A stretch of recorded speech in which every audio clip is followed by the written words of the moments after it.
Bienvenue dans Dance Lab, le podcast dynamique et éducatif où la passion de la danse rencontre le monde de l'entrepreneuriat, du bien-être, de la santé mentale et bien plus encore. Des conseils, des histoires, des conversations captivantes avec des experts et des personnalités où recommandations et partages d'expériences enrichissent le quotidien des danseurs et pas que. Je suis Maïwenn Bramoulet, danseuse professionnelle aux multicasquettes, passionnée de danse depuis toute petite, ayant pour objectif de lever les voiles sur les fantasmes et les clichés du métier. En vous partageant toutes les facettes, les difficultés, les richesses et les challenges que ce métier comporte. Si cet épisode t'a plu, n'hésite pas à le partager autour de toi, à me laisser une note et un commentaire sur Spotify ou Apple Podcast. Et si tu souhaites participer au podcast, écris-moi. Aujourd'hui, j'accueille Sabrina Lonis, chorégraphe, professeure de danse et créatrice de contenu dans le monde de la danse. Formée à Paris, New York, Londres et Los Angeles, elle est titulaire du diplôme d'état de professeur de danse. Sabrina a su s'imposer comme une référence dans l'univers de la danse en collaborant avec de nombreux artistes et productions de renom, que ce soit pour des émissions télévisées, des publicités, des clips musicaux ou des spectacles vivants. Avec plus de 300 émissions à son actif, Sabrina a marqué des émissions telles que Eurovision Junior Song Contest, The Voice, Les Victoires de la musique, Masked Singer, le Marrakech du rire et plus récemment la Star Academy et les JO. Elle a également travaillé avec des artistes internationaux comme Major Lazer, J Balvin, Jamel Debbouze, Maître Gims, Kenji Girac, Santa, Claudio Capéo, Kev Adams et bien d'autres. Elle a également collaboré avec Decathlon pour la création de sa collection Capsule en 2023. Aujourd'hui, elle compte plus de 2 millions d'abonnés sur sa chaîne YouTube, la première chaîne de danse en France avec plus de 850 millions de vues. En parallèle, Sabrina enseigne la danse en France et en Europe, partageant son expertise avec des danseurs amateurs, pré-professionnels et professionnels. Dans cet épisode, nous aborderons le mental et la persévérance en danse, un sujet qui est au cœur de son parcours et de son enseignement. Sabrina nous parlera de sa propre expérience avec la pression, les blessures, les doutes et comment elle a transformé chaque épreuve en moteur de progression. Nous discuterons également de l'importance de la bienveillance dans ses cours et de la manière dont elle encourage ses élèves à développer leur individualité et leur confiance en eux. Sabrina nous livrera aussi son regard sur les défis qu'elle a rencontrés, de son parcours d'élève à ses débuts en tant qu'enseignante et professionnelle, et comment elle a surmonté les obstacles, notamment les épreuves liées à des professeurs toxiques ou au jugement extérieur. Salut Sabrina. Salut Maïwenn. Bienvenue dans le podcast. Merci pour l'invitation, je suis trop contente. Je suis trop contente de t'avoir aussi à mes côtés. Et écoute, pour commencer, petite question habituelle, est-ce que tu peux nous parler de ton parcours ? Pourquoi tu as commencé la danse à tes 6-7 ans et plus tard la technique à tes 18 ans ? Voilà, qu'est-ce qui a façonné la danseuse et la Sabrina d'aujourd'hui ?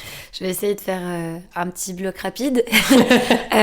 Déjà j'ai toujours dansé depuis petite. Mon père était dans la musique, donc la musique à la maison c'était tout le temps et il avait une vraie passion. Donc j'avais tout le temps de la musique et j'étais tout le temps en mouvement.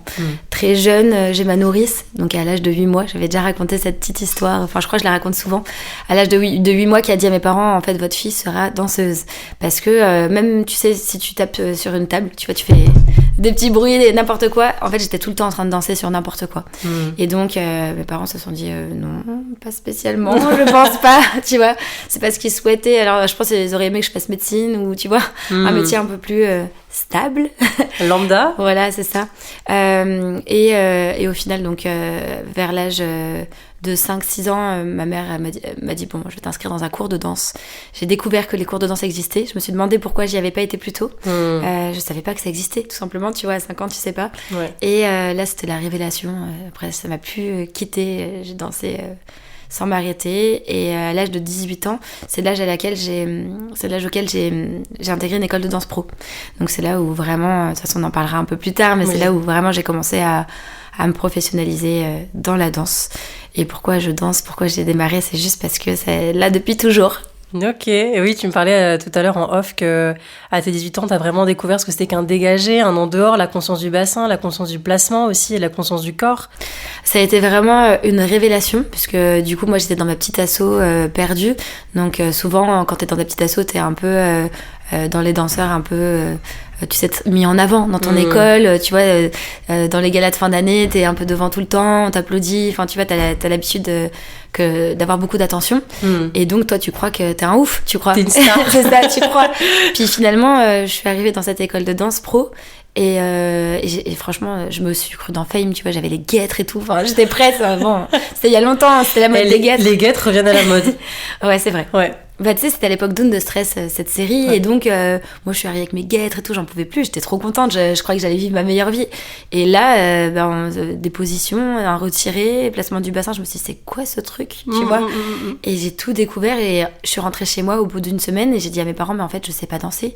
J'ai rien appris. Et tu vois, ça a été un déclic pour moi de me dire, en fait, moi, mes élèves, je vais leur apprendre à danser correctement parce que je veux pas qu'ils se retrouvent dans cette situation-là. Ouais. Mais j'avais eu le déclic à l'audition, déjà juste avant, parce que j'avais tenté l'audition au studio harmonique. Et en fait, ça s'est super mal passé parce que j'ai rien compris, tu vois, ce qu'il fallait faire, puisque je savais pas ce que c'était que le placement et rien. Et moi, j'avais l'habitude de faire les steps des années 90, tu vois, où tu croises tes bras autour de ta tête, tu vois, où tu fais foudroie-moi, tu sais, c'est des steps, enfin, tu sais, t'avais des trucs vraiment ridicules, tu vois, des steps d'avant, fort. Ouais. Et en fait, quand je suis arrivée, qu'on m'a demandé un pas de bourrée, une pirouette, une nomenclature jazz, en fait...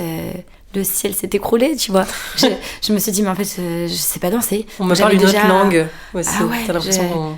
Tu vois, ce jour-là, j'ai vraiment eu un déclic énorme de me dire, ouais, en fait, là, j'ai appris rien. En fait, j'avais 18 ans et j'ai appris, en 18 ans, rien, quoi.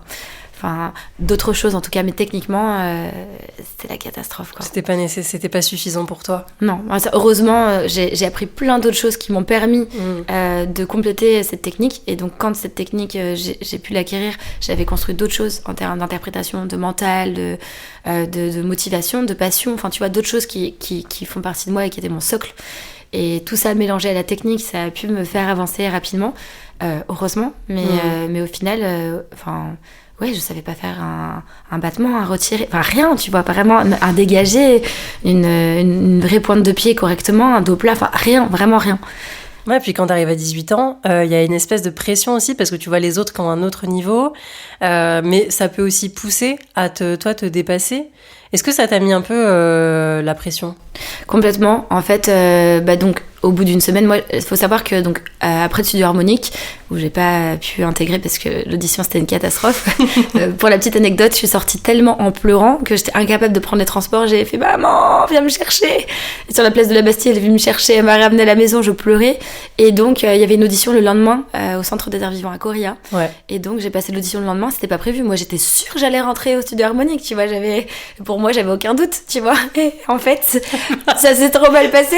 C'était la catastrophe. Et donc, le lendemain, je vais chez Coria et je me dis, ah ouais, là, par contre, j'avais conscience du coup que la veille, voilà, ça allait pas être comme je pensais, ça allait pas être, tu vois. et donc j'étais, voilà, beaucoup plus posée et réceptive à faire quelque chose de nouveau. Et ça s'est très très bien passé, surtout que c'est une école qui est très axée sur l'humain. Donc en fait, il y avait un entretien et je pense qu'ils ont cerné chez moi ma motivation, ma force mentale, justement, ma persévérance. Et j'avais déjà fait beaucoup de choses en fait avec rien du tout, donc ils ont dû se dire bon. Et en fait, ils m'ont fait passer directement en deuxième année. Ok. Et donc quand à la rentrée, je suis rentrée en deuxième année et que c'était vraiment la catastrophe, et que j'ai dit à ma mère, mais en fait, je ne sais pas danser, c'est la catastrophe. En plus, j'étais en deuxième année, mais vraiment, c'était un enfer, je comprenais rien, tu vois. Tous les jours, je rentrais, je me disais, mais en fait, je ne comprends rien. Au final, ouais, je sais même plus ce que j'allais te dire, mais en fait, ce jour-là, ça a été vraiment le ciel s'est effondré et je me suis mis à travailler. D'arrache-pied. Ouais, vraiment.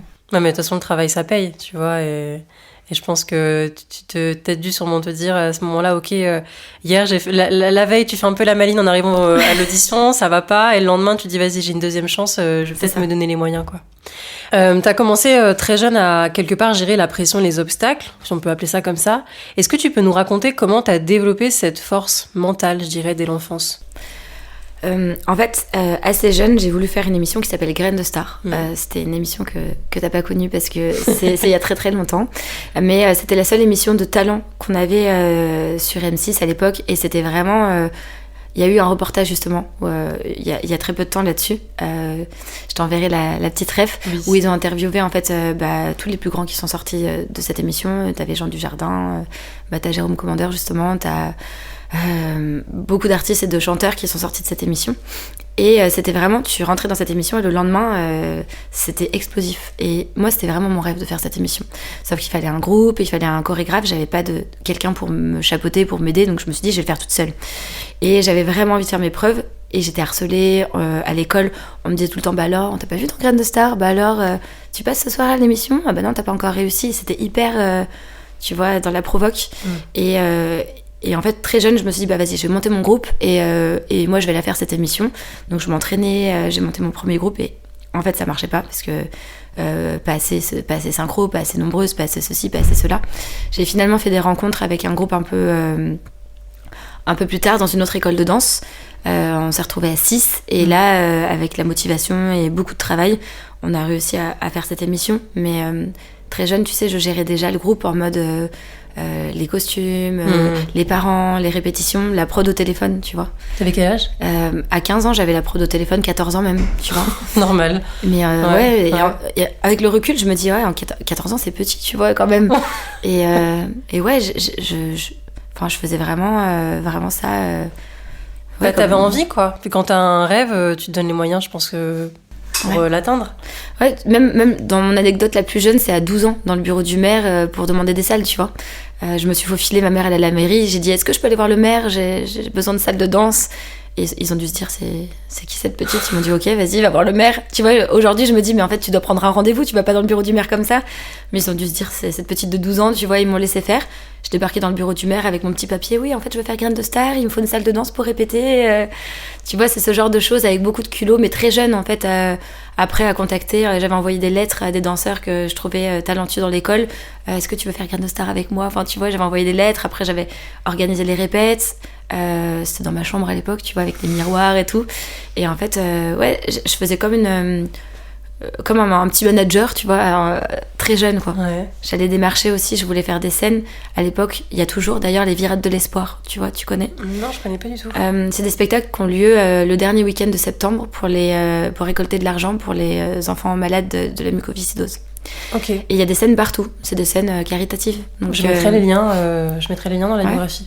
Bah, c'est un spectacle où n'importe qui peut participer, tu vois, c'est donner du temps. Et donc à la base je faisais ça dans ma ville et après je me suis dit bah tiens peut-être je peux aller plus gros. Donc j'avais été démarchée à la ville de Paris et finalement on avait été remerciés à l'hôtel de ville de Paris. Enfin tu vois, ça a pris des proportions très grosses mais j'étais vraiment jeune, j'avais 15 ans, tu vois. La détermination. Il y a que ça finalement aussi quelque part qui paye. Et tu vois, tout à l'heure tu parlais de l'harcèlement que t'avais à l'école. Ah bah alors, on t'a pas encore vu à la télé. C'est pas facile aussi de s'accrocher avec tous ces propos et ces regards un petit peu malveillants qu'on peut recevoir. Comment ces expériences, elles ont influencé ton approche pédagogique et ton envie de créer un environnement sûr et respectueux, toi, auprès de tes élèves? Ouais, bah moi j'ai vraiment vécu le harcèlement de plein fouet parce que j'ai eu du harcèlement en fait avec des enfants à l'école. J'ai eu une manifestation contre moi à l'école, donc je pense que j'avais à peu près 8 ans. Et à la cantine, non mais en fait avec le recul, je me dis comment c'est possible que les personnes qui gèrent l'établissement c'est ce que j'allais dire. Ne sont pas intervenues là-dedans, tu vois. Moi, c'est vraiment un trauma. J'avais, je pense, 8 ans à peu près. Et je me suis fâchée avec une jeune fille qui était très populaire et qui avait un peu tout le monde avec elle. Et en fait, ils ont organisé une manifestation, ils ont sorti les feuilles de leur cahier. Ils ont écrit « Renvoyer Sabrina ». Ils se sont mis en randonnion. T'avais, je sais pas, 20 enfants qui faisaient le tour de la récréation en criant « Renvoyer Sabrina ». Et moi, j'étais comme ça, toute seule, face à ça. Et tu sais, dans la tête d'un enfant, tu te dis mais en fait je peux plus retourner à l'école plus jamais, tu vois, parce qu'en fait j'ai plus ma place. Enfin, ça prend des proportions énormes quand t'es petit, tu vois. C'est ta vie l'école, t'y vas tous les jours, t'y passes 8 heures par jour. Et en fait je me souviens de ce truc et en fait personne n'est intervenu là-dedans, tu vois. À 8 ans, 9 ans, je me suis retrouvée face à ça. Et en fait ça a été toujours, j'avais les cheveux très bouclés et à l'époque en fait la différence des cheveux texturés c'était compliqué. Ouais. Et j'ai vraiment vécu du gros harcèlement avec des enfants à l'école, mais aussi après avec des profs au lycée qui m'a dit bah, Sabrina, je vois pas les élèves derrière toi, est-ce que tu peux te décaler? Tu vois, des trucs comme ça de prof, un prof d'histoire en seconde, tu vois, donc il y a 15 ans, un professeur. Et ce même prof qui est monté sur la table quand j'ai fait justement cette émission de Graines de Star et qui s'est mis à danser pour m'imiter. Il y a eu une prof de français aussi, quand j'ai été absente, qui a fait un cours sur est-ce que Sabrina a le droit de rater l'école pour faire de la danse, tu vois. Elle a fait un cours sur ça. Ouais, une prof de français, je te salue, c'était par là. Comme Pierre Ninet, sa prof de français. Non, mais elle a fait un cours, vraiment, tu vois, il y a eu des personnes vraiment très, très toxiques. Et une des personnes les plus toxiques, après, ça a été en école de danse. Parce que moi, en tant que jeune, quand tu te fais harceler par les élèves, que t'es pas protégé, déjà, c'est dur. Mais en fait, tu te dis, quand t'es par des adultes, des professeurs, où normalement, tu te dis, les adultes, ils sont là quand même, ils sont là pour te protéger. C'est la raison, tu vois, quand t'es petit. Tu te dis, ah ouais. Et moi, je me suis dit, après, en allant en école de danse, au final, je serais dans un endroit d'adultes. Et voilà, et en fait, non, ça s'arrête jamais. Tu vois, et je me suis rendu compte que, en fait, même après sur les réseaux, ça s'arrête jamais, en fait, pour tout le monde. Ouais. C'est un truc que je comprends pas. Moi, je suis pas là-dedans, mais... Et cette prof, ça a été hyper violent. J'ai pris ma revanche des années après, en lui disant vraiment ces 4 vérités bien plus tard. Mais ça a été hyper violent. C'était... recule, et quand j'étais collée au mur, c'est bien, reste là, tu vois, des trucs comme ça. Ou des humiliations dans la salle de danse avec des phrases humiliantes, tu vois, devant tout le monde, où je lui posais des questions, elle me regardait, puis elle changeait de direction, enfin, des trucs vraiment, sur une année entière, c'était un peu chaud, quoi. Elle m'a bien fait sentir que j'avais pas ma place là, avec mes petits steps des années 90, tu vois, mais en même temps, j'étais là pour apprendre, tu vois. Moi, je me dis, je comprends pas comment tu peux... Quelle est ton approche, tu vois, en tant que toi, professeur, c'est quoi le but, tu vois, je pense que c'est des gens qui sont mal dans leur peau et qui trouvent leur épanouissement en écrasant les autres, tu vois, qui trouvent de la confiance en eux, sûrement, je sais pas. Moi, je suis pas là-dedans, mais tu vois, pour répondre à ta question, pour le coup, j'ai tellement conscience de ce que peut faire le harcèlement ou des paroles fortes ou des gestes forts sur une personne en face que j'ai construit ma pédagogie complètement à l'envers. Donc je me suis dit, ok, donc ça veut dire que si les mots ont autant de poids dans un sens, c'est la même chose dans l'autre sens, tu vois. Donc je me suis dit, je vais tenter du coup de construire ma pédagogie dans l'autre sens, dans l'encouragement, dans la persévérance. Après, ça veut pas dire d'encenser les enfants, tu vois, tu vas pas leur dire t'es le meilleur tout le temps parce que c'est pas quelque chose qui te fait avancer, mais par exemple de dire les choses correctement, d'expliquer, parce qu'en fait parfois tu dois dire quelque chose de difficile à un enfant, mais en fait si tu l'expliques et que l'enfant comprend bien et que c'est dans la bienveillance et que tu lui donnes des solutions, parce que c'est ça aussi, quand t'as des solutions, en fait tout se passe bien, tu vois. Complètement. C'est ce que disait un petit peu Nathalie Lucas aussi, tu vois, dans son épisode, c'est qu'elle parle de solutions. C'est ça. Parce que dire c'est bien ou c'est pas bien, ça te fait pas avancer. C'est pas une critique constructive. Et je reviens sur ce que tu disais aussi, de dire à des élèves ou même tes potes que c'est les meilleurs, ça l'aide pas non plus, parce que le jour où t'arrives à une audition, tu te prends un mur et là tu remets toute ta vie en question. Donc c'est important de communiquer et d'utiliser des mots justes et rassurants aussi, parce qu'on n'a pas tous la même manière on n'a pas tous la même sensibilité. C'est donc ça que tu mets en place aujourd'hui pour protéger les jeunes danseurs ?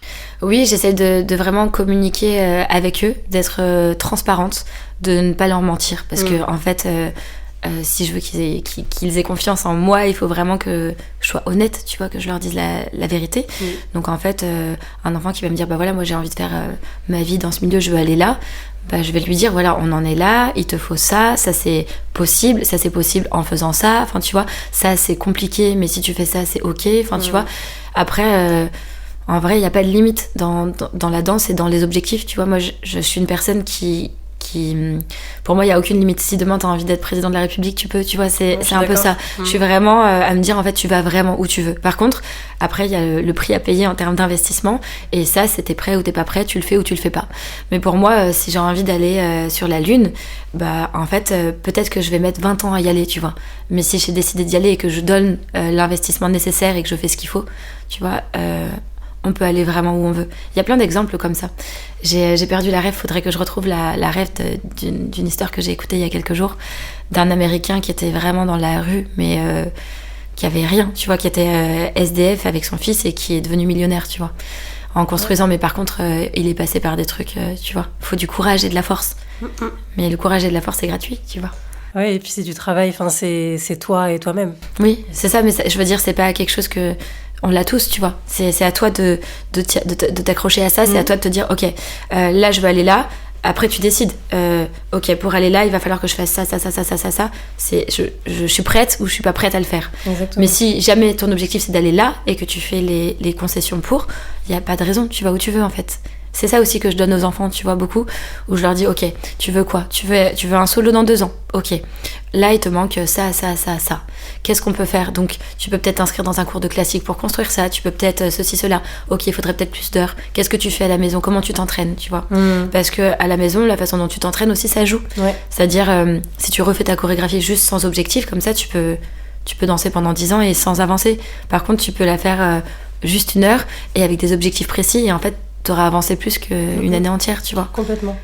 Toi, dans tout ce processus-là, même de vouloir atteindre tes objectifs, est-ce que tu as déjà eu des doutes ? Parce que tu sais, un parcours qui soit dans la danse ou pas, c'est jamais linéaire, qu'on le veuille ou pas. Mais oui, est-ce que tu as surtout eu des doutes après ton expérience avec cette prof toxique ? Oui, alors bon, déjà, je pense que je suis une personne qui a, contrairement à ce qu'on pourrait penser, qui n'a pas vraiment confiance. J'ai des gros problèmes de confiance en moi. On en parlera tout à l'heure, mais tu sais, voilà, moi j'ai du mal à danser. Bon, déjà, c'est sûr que cette expérience, elle m'a vraiment abîmée, c'est certain. Il y avait une autre expérience en même temps avec un homme toxique, donc les deux combinés, c'était le combo, tu vois. Et donc, ça m'a vraiment abîmée dans ma confiance. Je suis passée de quelqu'un qui aimait vraiment danser, qui voulait être devant de la scène, qui était voilà, prête à travailler pour être devant de la scène, qui voulait faire une carrière plus de danseuse, à quelqu'un qui s'est dit ah ouais non en fait je veux surtout pas qu'on me regarde, je veux être dans l'ombre, je veux plutôt chorégraphier. J'ai toujours aimé chorégraphier, j'ai toujours aimé enseigner, donc c'était pas une frustration pour moi, mais par contre mon envie d'être sur la scène et de danser, elle a été anéantie en 1 année, tu vois, vraiment. Le déclic, ça a été vraiment... je dansais dans la compagnie de Fabrice Cazot, qui était un chorégraphe super hype à l'époque et tout, qui travaille toujours aujourd'hui dans la danse, qui est génial. Et en fait, il me motivait. Il me disait, Sabrina, tiens, tu vas faire la scène avec nous. Et moi, je lui disais, bah, en vrai, je déteste monter sur scène, je suis stressée, j'ai pas envie. Donc, si tu veux, je fais les répètes, mais je monte pas sur scène. Il me disait, ok. Puis après, il me disait, non, mais en fait, c'est bon, tu montes sur scène, c'est la semaine prochaine et tout. Et il me poussait, il essayait, il me mettait à l'aise. Et au final, à chaque fois que je descendais de scène, j'étais pas bien, tu vois, j'étais pas heureuse. Donc, je me suis dit, ouais, en fait, c'est pas mon truc. Et j'ai fini en vomissant de stress, tu vois, de scène. Ouais. Et je me suis dit, en fait, je peux pas me mettre dans un état comme ça, j'aime pas, donc je vais pas me forcer. Par contre, j'adore chorégraphier, j'adore enseigner, donc je vais lâcher ça. Ça a été donc du coup un moment où je me suis dit, bon, est-ce que vraiment j'arrête ? Donc c'était mes premiers doutes, tu vois, et je me suis dit, en fait, non, j'ai pas envie et j'ai pas de frustration, et donc j'ai mis de côté vraiment cette part-là de danse vers 21 ans à peu près. J'ai décidé que je danserais plus sur scène, que j'allais plus me consacrer à la chorégraphie et à mon travail de professeur. Et après, évidemment... quand tu veux devenir chorégraphe mais que tu veux pas être danseur, c'est compliqué. Ouais. Parce que normalement, il n'y a pas de chemin normal, mais on peut se dire que ce que font la plupart des chorégraphes, c'est d'abord danser, et puis après tu assistes un chorégraphe, et après tu deviens chorégraphe, tu vois. Ouais. Mais pour qu'on te donne une émission, ou qu'on te donne un clip, alors que tu danses pas, c'est compliqué, tu vois, t'es personne, c'est compliqué de faire tes preuves. Donc je me suis dit... j'ai pas le choix, il faut que je fasse mes preuves sur les autres. Et comme j'avais des élèves, je me suis dit, bah, faut que je les forme bien, et qu'ensuite je fasse mes preuves sur mes danseurs en tant que chorégraphe. J'avais pas le choix. C'est comme ça que j'ai commencé à former le plus possible, à passer du temps, à me dire, ok, comment je peux avoir cette qualité-là chez mon danseur. Donc j'ai travaillé en tant que pédagogue toute seule, tu vois, avant de passer mon diplôme d'état, pour pouvoir former les danseurs et me dire, ok, je vais le former... Voilà, je suis en train de partir dans un truc là. Non, c'est intéressant. Mais du coup, c'est comme ça que t'as surmonté un peu cette période de doute et de difficulté. C'est-à-dire que tu voulais plus aller vers la scène, mais t'avais quand même un certain attrait pour la danse et toujours un amour pour la danse. Donc tu t'es dit, je vais prendre une autre tangente et amener cette stratégie-là.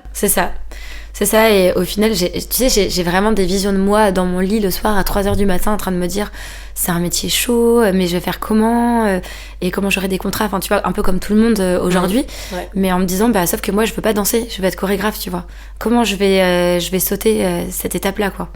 Au final, ça s'est fait de façon fluide, mais c'était vraiment un moment où je me suis dit, mais comment sans danser, tu vois. Ouais. En travaillant, ouais, ça c'est sûr. Sans relâche.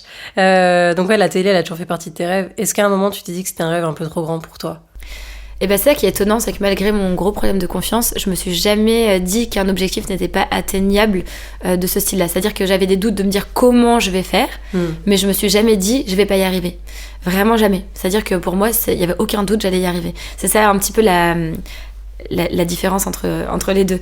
Donc je me demandais mais comment je vais faire, qu'est-ce que je peux mettre en place, chercher des solutions. Mais je me suis jamais dit que c'était pas possible, que c'était trop grand, que j'allais pas y arriver.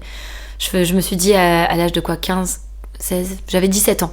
Je me suis retrouvée à 17 ans chorégraphe sur une chaîne de télé, donc sur Canal J, dans une émission hebdomadaire. Alors donc c'était vraiment...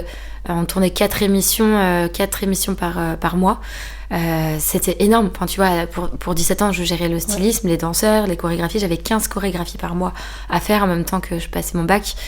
Oui, mais bon, à 12 ans, tu rentrais au bureau du maire et à 15 ans, t'avais la prod au téléphone. Donc bon, moi, ça m'étonne pas trop qu'à 17 ans, t'es level up, tu vois. Ouais, non, mais franchement, encore une fois, avec le recul, je me dis, à 17 ans, on te donne... tu vois, une émission hebdo, c'est ouf, tu vois. C'est ouf, ouais. Et je me souviens, le producteur m'a dit, ok, voilà, ça c'est la musique. Il m'a pris en rendez-vous, il m'a dit, ça c'est la musique, t'as une semaine pour me faire une chorégraphie. On était en plein mois d'août. Il m'a dit, dans une semaine on se retrouve, tu montres ce que t'as fait. Et moi j'étais là, allô Olivia, est-ce que t'es dispo? Allô Maureen, est-ce que t'es dispo? Tu vois, j'appelais les copines, j'ai monté la chorégraphie, on a filmé. Donc il faut savoir qu'à l'époque quand même, les caméras, les téléphones ils filmaient pas, tu vois, donc fallait être un petit peu équipé. Le montage, on n'avait pas CapCut, tu vois, donc c'était pas la même chose. C'était beaucoup plus rudimentaire. Voilà, et compliqué. Donc il y avait pas YouTube pour des tutos, tu vois, donc c'était vraiment voilà. Mais j'ai réussi, le producteur m'a dit ok, c'est bon, let's go, l'émission, on commence dans un mois. Enfin, tu vois, ça a commencé comme ça. C'était vraiment... Je sais plus c'est quoi ta question, mais... mais moi, je sais plus. Sinon, c'était... Est-ce qu'à un moment, tu t'es dit que c'était un rêve un peu trop grand pour toi, la télé? Et tu m'as dit que non, parce que même si t'avais pas confiance en toi, tu t'es jamais dit que c'était impossible. Et moi, ma deuxième question, c'était comment t'avais fait justement pour concrétiser ce rêve? Et en vrai, tu vois, avec tout ce que tu disais, on a déjà un peu la réponse. C'est juste d'y aller, de pas lâcher, de donner les moyens et de voir les contraintes comme des opportunités quelque part et même de voir les obstacles comme des tremplins. Moi, je me dis quand même, c'est fou que à cet âge-là, il y ait d'un côté autant de personnes qui ne te croyaient pas en toi, qui te mettaient des bâtons dans les roues, et d'un autre côté, des producteurs qui te donnaient ta chance. Tu vois, il y a quand même un monde entre ces deux personnes. En fait, c'est parce que autant, comme je te dis, je peux avoir vraiment des problèmes de confiance en tant que danseuse, autant en tant que chorégraphe ou professeur, j'ai quand même pas mal confiance en moi. Et en fait, je dis souvent aux gens, si tu dis à quelqu'un monte avec moi en voiture, par contre bon, je gère pas du tout, peut-être qu'on va se prendre un mur, mais t'inquiète, mets ta ceinture, et tu vois que je suis pas sûre de moi, je suis vraiment en stress quand je conduis ma voiture. Je pense que quand tu montes en voiture avec moi, tu vas être un petit peu comme ça, tu vas t'avoir un peu du mal à monter en voiture, tu vas avoir un peu du mal à te détendre. Mais si j'ai le même stress, mais que je te dis t'inquiète, détends-toi et tout, j'ai confiance, let's go, j'ai mis le GPS, je suis équipée, j'ai regardé la trajectoire, je vais y arriver, ça va le faire, et que j'ai vraiment confiance en moi, en fait, toi, tu vas te détendre dans la voiture, il n'y aura pas de problème. Donc, ça dépend aussi comment tu vends ta voiture, tu vois. Bien sûr. Comment tu vends ta conduite. En réalité, je pense que quand j'allais voir ces producteurs, même à l'âge de 17 ans, je lui disais, oh, alors moi, j'ai fait Graine de Star, j'ai fait ci, j'ai fait ça, machin. J'arrivais avec des démos vidéo, des trucs, tu vois. Je passais des heures à faire des montages pour avoir des vidéos parlantes en découpant les meilleures parties, etc. Je savais me vendre vraiment déjà très jeune. Et je savais mes points forts, et donc je les mettais très en avant, et j'étais très sûre de moi. Donc en fait, je pense qu'ils se sont dit, elle a 17 ans, mais en fait, elle en a 30 elle dans a sa les tête, épaules, quoi. tu vois. Ouais. Et même parfois, quand on me demandait quelque chose où j'étais pas certaine d'y arriver, au final, je me disais, je vais trouver une solution. Et toujours avec ce mindset de me dire, je vais trouver une solution. En fait, t'as pas peur, tu vois. Tu te dis, bah, ok, let's go. Tu vois. C'est vraiment une force mentale de te dire, bah, je veux aller là, donc en fait, j'y vais. Il y a même pas de sujet. Je vais trouver les solutions et je vais y aller. Et tu vois, sur cette émission, par exemple, j'ai rencontré pas mal de monde, et c'est déjà arrivé qu'il y ait des jeunes chanteurs qui se lancent et de me dire, ok, j'ai la musique du titre qui va sortir que dans un mois, puisqu'on on tournait les émissions tous les mois, mais c'était des enregistrements en avance, tu vois, qui allaient sortir peut-être dans 2 mois. Bah, de me dire, ok, ce titre-là, je l'ai en avance, vas-y, je vais faire une chorégraphie dans ma gare à Bussy-Saint-Georges à côté, avec mes copines, on va filmer, je fais un petit montage, et puis je débarque dans la maison de disques, et tu vois, j'y allais dans la maison de disques. Et tu vois, 18 ans, j'attends dans la maison de disques, je me pointe, tu vois, je prends pas de rendez-vous, j'arrive comme ça, et on me dit oui, en fait c'est parce que j'ai fait une petite vidéo, j'aimerais la montrer. Oui, mais par contre, ils reviennent que dans 1 heure. C'est pas grave, je vais attendre. On peut prendre le logiciel si vous voulez. Enfin, le DVD, c'était sur DVD à l'époque, pour le montrer. Non, pas de souci, j'attends. Tu vois, je voulais être sûre qu'ils regardent. J'attends. Tu veux être là pour qu'ils voient. Parce qu'en fait, si tu dis ça, le CD, il reste... Bien sûr, tu vois. Il va passer dans une pile avec d'autres dossiers. C'est ça. Non, j'attends. Et en fait, j'avais tellement ce caractère de quelqu'un qui fonce, qui s'en fout, qui trouve des solutions et qui avance, qu'en fait, je pense que les gens en face se sont dit, ok, elle en veut, elle est sûre d'elle. Donc, en fait, j'avais la confiance... Et puis je pense avec le recul que c'était impressionnant, une jeune, très très jeune, tu vois, qui fonce comme ça. Ouais. J'ai des élèves qui sont comme ça maintenant. Et moi-même, tu vois, des fois je suis impressionnée et du coup je leur laisse vachement de place parce que je me dis en fait, ils ont les épaules pour prendre cette place, donc je leur laisse et je pense que c'est ce qui s'est passé, tu vois, pour moi plus jeune. Ouais, c'est ce que je voulais rebondir sur ça. J'avais une question sur le fait de laisser le pouvoir entre guillemets à tes élèves. Attends, je recherche ma question. Où est-ce qu'elle est? Voilà, t'évoques, tu vois, cette importance de redonner le pouvoir à l'élève. Quelle est ta vision de cette démarche et comment les danseurs peuvent-ils se prendre en charge pour construire leurs rêves? Vraiment, donc nous dans un cours de danse, imaginons un cours de danse qui dure 1h30, t'as la barre qui dure 45 minutes, ma barre est très physique, mais vraiment physique, elle forge le corps dans tous les sens. Je t'ai dit que j'ai été très traumatisée quand j'ai passé mes auditions studio harmonique quand j'étais jeune, donc je veux jamais que ça arrive à mes danseurs, je veux que quand ils arrivent dans l'audition de leur choix ou s'ils veulent danser à New York au Broadway Dance Center, ça se passe bien. Ouais. Donc j'essaie de les former fort. Au final, quand il y a la barre, je passe vraiment du temps à leur parler, à leur dire ok, c'est maintenant que tu construis tes rêves, c'est maintenant. Tout ce que tu as pensé, tu vois, le soir quand tu vas te coucher et que tu te dis ouais en fait je voudrais aller là, c'est maintenant que t'es dans la salle de danse, c'est maintenant que tu tends tes jambes, c'est maintenant que t'allonges ton dos, c'est maintenant que c'est dur et que tu te dépasses. Et en fait je leur parle tout du long de la barre, tu vois, donc évidemment avec tout ce qui concerne la danse, la qualité de corps, et je leur glisse très régulièrement let's go, t'as des rêves, vas-y fonce, lâche pas, tu veux des jambes de ouf, c'est maintenant, si tu veux sauter, c'est maintenant. Et en fait en les connectant à leurs rêves, parce que c'est chacun leur rêve, et ça donne de la force, tu vois, pour travailler, pour avancer. Je leur rappelle aussi souvent dans des conversations, on a beaucoup de conversations en fin de cours ou en milieu de cours entre la barre et les chorégraphies, où je leur dis tu sais c'est toi qui conduis, donc en fait si tu veux aller là, mais tu peux, par contre vas-y, travaille. Quand c'est difficile et que t'es en gainage et que t'en peux plus, en fait, si tu veux aller là et que tu lâches, tu peux pas y aller. Donc, c'est à toi de tenir. Moi, je te donne les exercices. Je travaille beaucoup pour construire quelque chose de solide, pour leur apporter ce qu'ils ont besoin. J'observe vachement ce qu'ils ont besoin et j'adapte tous mes cours. Je travaille beaucoup à la maison pour ça, pour les construire le mieux possible, pour leur donner toutes les clés d'aller là où ils veulent aller. Maintenant, moi, si je te donne tout, mais que toi, tu fais pas ta part, ça marche pas. On est une équipe, tu vois. Donc c'est 50-50 pour moi. Je leur dis, moi j'ai tout mon travail de préparation de cours, tout mon travail de les nourrir, tu vois, même artistiquement. Mais eux, s'ils font pas leur 100%, ça marche pas. Et tu vois d'ailleurs ils ont un tableau de notation. Yes. Alors c'est un petit tableau, c'est pour mon groupe qui s'appelle Kids Artistiques, où en fait c'est une note d'investissement. Alors c'est pas à tous les cours, ça peut être un cours où j'ai trouvé qu'ils avaient vraiment travaillé, donc pour qu'ils se disent ah ouais en fait aujourd'hui j'ai bien travaillé, j'ai travaillé à temps, et parfois un cours où vraiment j'ai trouvé que ça parlait beaucoup, qu'on n'était pas là, tu vois, où je vais leur faire prendre conscience qu'aujourd'hui c'était pas bien, mais plutôt que de leur dire tu as pas bien fait, tu t'es pas investi, c'était pas bien, je leur dis bon on va mettre le tableau de notation, et en fait eux-mêmes ils vont se mettre un 5 tu vois sur 10, ils vont se dire aujourd'hui je me suis impliquée à 5 sur 10 et moi je leur rappelle que si tu veux aller à tes rêves il faut s'impliquer à 10 sur 10 tu vois. Donc c'est vraiment des petits outils pour pouvoir les accompagner. Ma réponse était très longue. Non, mais ta réponse est très juste, c'est très intéressant. Je reviens sur la préparation que tu fais dans les échauffements, parce que faut pas oublier, l'échauffement fait partie intégrante du danseur et est très important pour éviter les blessures. Et ça me faisait rebondir sur les blessures que toi t'avais eues au cours de ta carrière. Tu me parlais en off de vouloir absolument mettre la jambe derrière la tête, mais quand t'as pas les clés pour... tu te fais quoi? Des déchirures. Et puis, quand tu comprends pas les leçons, tu te refais quoi? Une déchirure. Et puis voilà, je pense qu'après, ça suit son cours. Même si on a le mental, parfois, la blessure, elle est plus forte que le mental. À quel moment t'as pris conscience que ton mental, parfois, pouvait ignorer les limites de ton corps? Effectivement, j'ai toujours voulu aller loin et mon mental, c'était en fait, comme je disais juste avant, c'était vraiment les solutions. Et donc, en fait, peu importe ce qu'il pouvait y avoir sur mon chemin, c'était, fallait que je passe par-dessus, à droite, à gauche, en dessous, mais en fait, c'était pas possible. Et j'ai oublié, plus jeune, qu'en fait, il y avait une des limites qui ne pouvait pas être dépassée, et c'est ton corps, en fait. Et pour moi, plus jeune, le mental, en fait, faisait 100% de tout. Et en réalité, ton corps...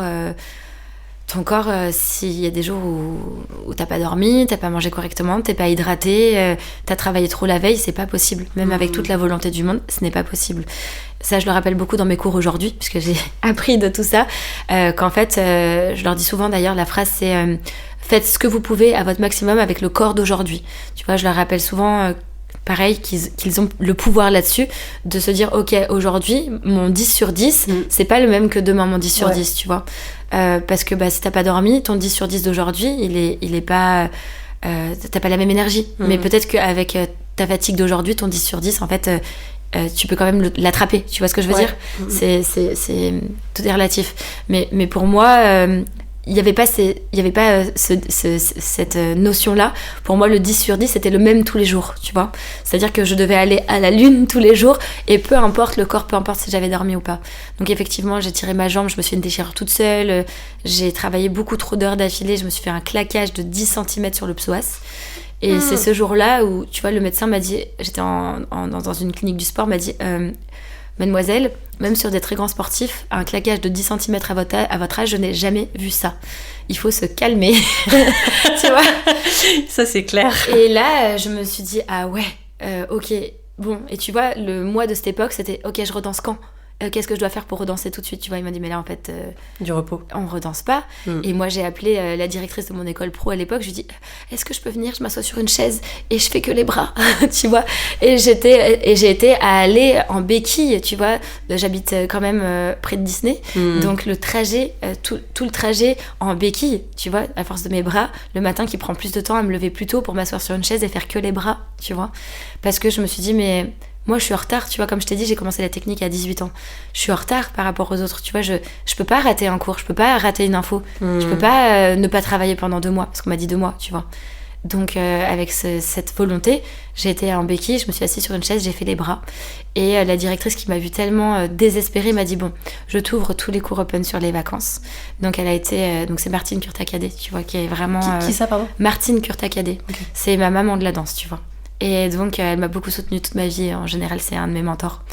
Et en fait, elle m'a dit, écoute, sur les vacances scolaires, je t'ouvre tous les cours. Et donc, j'ai pu rattraper, en fait, tous les cours que j'ai pas pu faire sur des vacances scolaires. Après, c'était un peu la carotte pour que je reste tranquille sur ma chaise et que je fasse que les bras, tu vois. La carotte. C'est ça. C'était vraiment... le mental trop fort, tu vois, jusqu'à abîmer mon corps. Des blessures, j'en ai eu des dizaines, des tendinites, des syndromes inflammatoires sur tout le corps parce que je m'arrêtais pas. J'ai pas pris de vacances pendant 8 ans. J'ai travaillé du lundi au lundi jusqu'à tard le soir, la nuit, le matin, sans m'arrêter pendant 8 ans. Parce que ce jour-là, justement, où j'ai été au studio harmonique, je me suis dit, en fait, il faut que je rattrape mon retard et j'ai pas le choix, tu vois. Et je me disais, en fait, tous les jours où ceux qui font des vacances, ceux qui font ceci ne travaillent pas, moi, je vais travailler. Avec le recul, je me dis, en fait, oui, technique, etc. Mais en réalité, t'as besoin de vacances pour te nourrir. T'as besoin d'un week-end off. Tu vois, je travaille plus comme ça aujourd'hui. Tu vois, je fais plus du lundi au lundi. Enfin, je travaille beaucoup, mais plus de cette façon-là.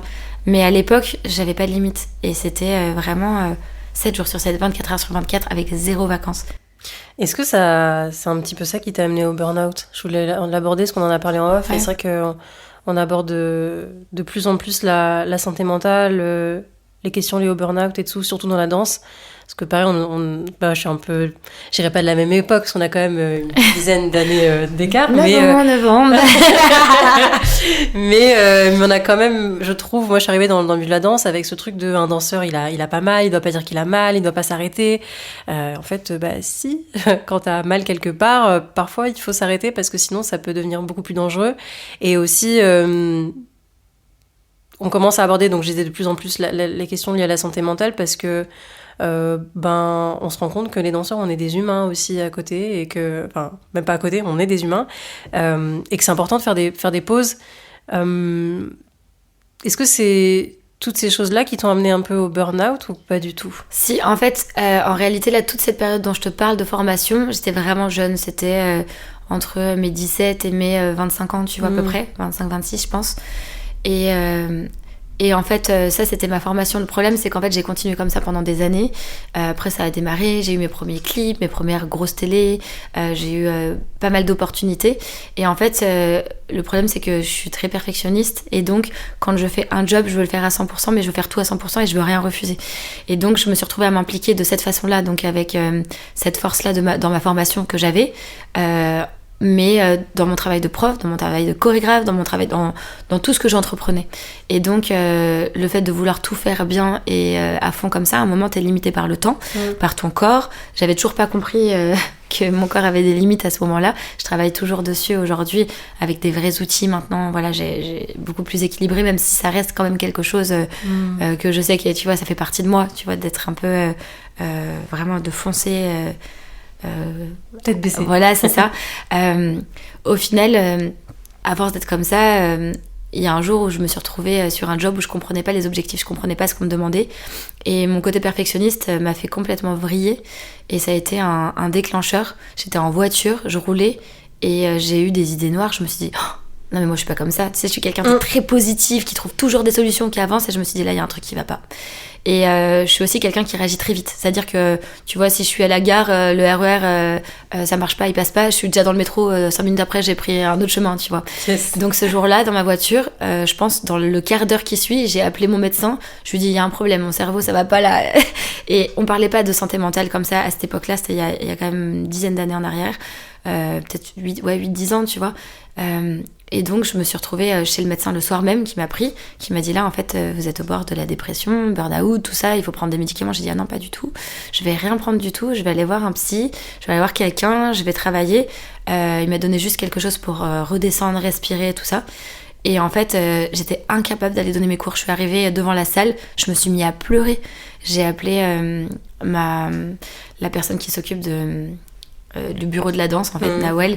Je lui ai dit, Nawel, vraiment, là, je peux pas donner mes cours, je vais pleurer ou je vais crier sur quelqu'un, je vais avoir des mots méchants parce que je suis pas capable, j'ai plus de patience et tout, ça va pas du tout. Et elle me dit, bon, ok, bouge pas, t'inquiète pas, je vais venir, je vais gérer. Enfin, elle a vraiment pris le relais. Je crois qu'il y a eu une semaine entière où j'ai pas pu aller donner mes cours, donc je me suis fait remplacer. Et j'ai fini chez la psy quelques jours après. La psy qui me dit, que je salue, qui m'a vraiment... C'est quelqu'un trop d'important dans ma vie, je l'aime trop, qui m'a dit, en fait, je peux pas vous prendre parce que ma fille est fan de vous, on risque... Voilà, parce que son cabinet était chez elle et je risquais de la croiser. Je lui ai dit, non mais je m'en fous, j'ai aucun problème avec le fait de me soigner, de parler. Si elle me croise et qu'en fait, elle était au collège avec des élèves à moi et qu'elle dit, bah j'ai vu Sabrina Lounis venir chez moi et tout, il y a aucun souci, j'assume complètement, j'ai pas de problème avec ça. Finalement, elle a accepté de me recevoir et on a commencé un très gros travail là-dessus. Elle m'a donné des clés et en fait, elle m'a sorti très vite, en fait, finalement. C'est juste qu'après, j'étais... Bah, tu sais, ça prend du temps de rééquilibrer, donc j'étais sur une pente glissante où il fallait que je recule pas à pas du bord de la falaise, tu vois. Et ensuite que j'ai des warnings et des clés pour pas y retourner. Parce que forcément, c'est pas quelque chose que tu peux soigner en 2 mois, tu vois. Ça m'a pris 2 ans et demi, tu vois, de vraiment redevenir très solide et plus forte encore, tu vois, pour la suite. Mais effectivement... Comment t'as réussi à gérer un peu ce stop imposé? Parce que tu vois, tout à l'heure, tu me disais, oui, la blessure, je m'arrêtais pas, j'étais avec mes béquilles, j'étais en train de faire des bras sur une chaise pour continuer à apprendre. Et là, quand la tour de contrôle, elle te dit stop, comment t'as géré? Bah, en fait, je pense que t'as pas le choix. Tu vois, t'as pas le choix parce que tu te retrouves à te dire, ok, là... Moi, clairement, j'ai vraiment eu des idées noires, tu vois. Et j'ai vraiment de ma vie, jamais. Et aujourd'hui, jamais. Je suis quelqu'un de très solaire, tout le temps contente, enfin, tu vois. Et je me suis dit, ah ouais, non, là, c'est pas possible. Et surtout, je me suis dit, je vais arrêter de danser. Je peux plus la danse, tu vois. Ça a été vraiment, je voulais plus. Et en fait, je me suis retrouvée... Attention, c'est une petite partie drôle. Je me suis retrouvée à aller au cinéma avec mon chéri qui m'a dit « Tiens, on va aller se détendre ». Et dans les toilettes du cinéma, il y avait une musique et j'ai commencé à danser. Tu vois, dans les toilettes du ciné. Et je me suis dit « Ouais, en fait, la danse, c'est ma vie, tu vois. Donc, il faut que je trouve le moyen que ça se passe plus comme ça, tu vois. » Et en fait, en mettant des choses en place, après, ça s'est réglé. Mais c'est sûr qu'il y a eu des vrais sacrifices à faire en termes de réaménagement et en termes de soupape. Tu vois, c'est comme une balance, c'est-à-dire que t'as t'as tout ce que tu donnes et t'as tout ce que tu reçois. Et en fait, on doit avoir un équilibre. Et moi, je donnais beaucoup trop par rapport à ce que je recevais. Alors, recevoir, c'est pas forcément de quelqu'un. Recevoir, c'est aller au bord de la mer, c'est parler avec des gens, c'est juste écouter de la musique pour toi, aller faire une séance de quelque chose, enfin, tu vois, partir en voyage, enfin, n'importe quoi. Recevoir, c'est avoir des choses qui te remplissent, tu vois. Et en fait, c'est ça qui manquait dans ma vie. C'est-à-dire que j'avais la danse. Et au final, il manquait vraiment d'avoir autre chose que la danse. Et ça m'a vraiment ouverte. Et je me suis même rendu compte qu'au final, avec tout ça, j'étais meilleure aussi dans la danse parce que j'avais plus de patience avec mes élèves, parce que j'avais plus de références, parce que j'étais plus créative, tu vois. Tu leur dis ça à tes élèves, qu'il n'y a pas que la danse? Oui, et d'ailleurs, là où moi avant je faisais des répètes, très jeune quand j'ai enseigné, c'était vraiment avec la même mentalité que moi ce que je faisais. Donc du coup, je poussais beaucoup trop les enfants. J'étais vraiment, on y va, on refait, on fonce et tout. Tu vois, c'était vraiment l'armée Sabrina Lonis. C'était vraiment ça, tu vois. Et en vieillissant, avec tout ça, et puis aussi parce que je suis maman, mais même avant d'être maman, j'ai vraiment changé de mindset. Et je leur dis voilà, t'as une douleur, ton corps il a dit non, tu t'arrêtes. Et pour moi, un enfant qui a mal, même s'il me dit ouais j'ai envie de danser et tout, c'est non. Tu vois, c'est très strict là-dessus. Je leur donne une bonne hygiène sur ça, sur l'alimentation, sur le sommeil. Ils sont vraiment libres de me dire Sabrina, j'ai mal dormi hier, du coup aujourd'hui je serai moins à fond, tu vois. Moi je sais, donc du coup je corrige moins, enfin tu vois, je le laisse cet enfant tranquille ce jour-là. Et ils sont vraiment libres, ils ont conscience de ça, je suis hyper fière de ça d'ailleurs. Je leur apprends ça, et je leur apprends aussi que le week-end on a le droit d'avoir un anniversaire, d'aller à une soirée pyjama, tu vois. Je leur dis il y a vraiment une journée sans danse obligatoire dans la semaine, ça c'est obligé, et on n'est pas obligé de danser H24, tu vois, de faire des stages tout le temps, des trucs et tout. C'est important, les week-ends c'est important, les vacances. J'essaye, tu vois, de pas leur mettre des répètes sur les 2 semaines de vacances, tu vois, quand on a des projets. Par exemple, l'Eurovision Junior, c'est des projets où il y a beaucoup de répètes, et on a les solistes, on essaye de mettre tout sur la première semaine, comme ça la deuxième semaine elle reste off, des choses comme ça, tu vois. J'essaye de bien aménager les plannings pour que les enfants aient du temps à l'extérieur, c'est trop important. Ouais, puis tu vois ce que tu disais aussi, qu'à côté il y avait d'autres choses que la danse, et que quand t'es fatigué ou quand t'as des soucis autres, parce qu'on ne contrôle pas tout dans notre corps, c'est vrai que ta notation par exemple de 5 sur 10 d'investissement, elle sera pas forcément, ce sera pas un 5 sur 10 parce que tu t'es pas investi comme il fallait. C'est juste que ok, aujourd'hui t'étais un peu plus fatigué parce que t'as fait une insomnie la veille, ou parce que t'as eu une mauvaise note à l'école et que ça t'impacte, j'en sais rien. C'est pas une note qui définit complètement ton investissement du jour. Il y a aussi le corps. Des fois, le corps, il est fatigué, il a pas envie. Oui, c'est ça. En fait, c'est ça, c'est de prendre conscience. Mais ça, je pense qu'ils l'ont bien compris, tu vois. Et franchement, je suis vraiment fière parce que je pense par exemple à mes plus jeunes qui ont à partir de 10 ans, 9-10 ans, sur les classes justement sur lesquelles on s'investit fort comme ça. Parce qu'avant ça, c'est un peu plus du loisir, tu vois. C'est plus un peu plus tard qu'on commence à vraiment forger le corps. Et ouais, je suis hyper fière de voir un enfant qui vient voir, qui me dit ok, là j'ai un petit peu j'ai mal dormi, ou tu vois je suis un peu barbouillée, ou hier j'étais malade donc aujourd'hui je vais faire doucement, ou même aujourd'hui je vais m'asseoir, tu vois. Et je me dis c'est super, tu vois, parce que j'aurais aimé qu'on m'éduque sur ça plus jeune. J'aurais pas claqué ma hanche, déchiré ma cuisse, tu vois. Et en fait ils ont vraiment conscience, donc il y a très peu de blessures dans mes cours parce que ils ont cette conscience là, parce que ils prennent le temps de se reposer. J'ai une petite là qui prépare le concours de canne croisette, qui est un très gros concours pendant 15 jours, qui a une petite blessure à la hanche parce qu'elle fait beaucoup de choses, etc. En fait, on a défini qu'elle fait pas tous les cours, que pendant 15 jours elle se repose, qu'elle fait ci, qu'elle fait ça. Et je sais que des fois elle a du mal à se tenir, donc j'ai demandé à ses parents de lui mettre un jean. Donc je lui ai dit mettez-lui un jean, comme ça elle peut pas monter ses jambes, elle peut pas sauter, mettez-lui un jean bien, pas stretch, un vrai voilà, jean. c'est ça. Et j'ai dit à la petite voilà, là t'es pas échauffée, t'es en jean, donc tu fais tes bras, tu travailles ton dos. De toute façon elle a beaucoup travaillé sur le dos, donc ton côté organique, ton interprétation, ton rapport à la musique et tout ça tu peux le travailler. Et donc il n'y a pas que les jambes, il n'y a pas que les sauts, il y a plein de choses tu vois à travailler. Même une autre de mes jeunes filles là qui était malade il y a 2 jours, pareil, qui prépare le même concours, et elle me dit j'ai de la fièvre, j'ai machin, j'ai la gastro, tout ça. Je lui dis et elle est très stressée pour son concours. J'ai dit écoute, tu prends ta musique, tu l'écoutes, ton lien à la musique, qu'est-ce que tu veux raconter, repasse-toi chaque geste, qu'est-ce que tu racontes à travers chaque geste, tu vois. Ça tu peux le faire assise avec ton casque sur les oreilles, t'as même pas besoin de bouger. Tu vois, ça les rassure parce qu'ils se disent ok, je peux faire autrement. J'aurais adoré avoir ces pistes plus jeunes. Pour moi, il fallait que je monte les jambes, que je tourne, que je sois musclée, tu vois. C'était que le corps. Et c'est pour ça que je me suis blessée tout le temps, tu vois. C'est dommage, mais... Voilà. Non, mais regarde, maintenant ce que tu transmets, c'est aussi tes expériences, et donc tu sais de quoi tu parles, et voilà. Tu sais, c'est de ce que tu as reçu, de te dire ok, pour mes petits je vais faire tout l'inverse, tu vois. Je reviens un petit peu sur la fierté que tu peux avoir auprès de tes élèves, parce que du coup tu prônes quand même un environnement sécurisant et pour leur permettre de se dépasser. Est-ce que tu aurais une anecdote où tu as vu un élève transformer ses blocages grâce à la confiance que tu leur donnes ? Je pense que c'est un peu tous les jours parce que tu vois, ces jeunes, bon alors je vais parler de ceux qui s'investissent beaucoup, que j'ai 8 heures par semaine, 10 heures par semaine, ça dépend. En fait, tous ces jeunes-là, à la base, ils arrivent petits et ils ont tout à construire, tu vois. Et au final, il y en a qui arrivent, ils sont très timides et donc du coup, ils doivent passer par-dessus. Il y en a qui arrivent, ils sont... je sais pas, ils ont par exemple du mal à s'exprimer, tu vois, au niveau du visage et du corps, à donner les émotions. C'est dur, tu vois, de partager tes émotions. Il y a certains enfants chez qui c'est naturel. Il y en a d'autres qui sont pudiques, notamment dans certaines éducations. Tu vois, comment t'es éduqué à la maison. Parfois, tu vois, t'as des enfants qui sont pas... qui n'ont pas la place pour s'exprimer, de donner leurs émotions, parce qu'on attend d'eux qu'ils soient comme ci, comme ça. Ça dépend de l'éducation. Voilà, j'émets aucune critique, etc. Mais il y a certains enfants, par rapport à cette éducation-là, c'est hyper dur de s'exprimer, du coup, sur le visage et dans le corps, qui sont très neutres, tu vois, dans leur expression. Et oui, en fait, parfois ça prend 2 ans, parfois ça prend 5 ans, parfois ça prend 8 ans. Mais comme je leur dis, c'est toi qui conduis, c'est toi qui as le volant, et je leur donne les clés, j'essaye de leur donner un maximum. Parfois des exercices à la maison, tu vois. Et non, c'est vraiment au quotidien. Enfin, tu vois, c'est tous, quoi. Trop bien. Tu les encourages aussi quelque part à développer leur individualité. Et comment, selon toi, l'authenticité en danse peut-elle devenir une force pour l'élève ? Pour moi, c'est très très important. Tu sais, on travaille le fait d'être tous pareils, etc. Parce que quand on travaille plus tard, que tu es dans un groupe, tu dois danser, tout le monde doit avoir le bras à la même hauteur, etc. Mais en réalité, y en a plein qui voudront peut-être aussi être chorégraphes, qui voudront peut-être passer des auditions et danser dans autre chose que un corps de ballet ou dans une compagnie. Ou voilà. Et au final, tu dois vraiment avoir... quelque chose en plus quand tu passes une audition. Tu sais, des fois, t'as une salle de 50 personnes et t'as une personne au fond à droite là-bas.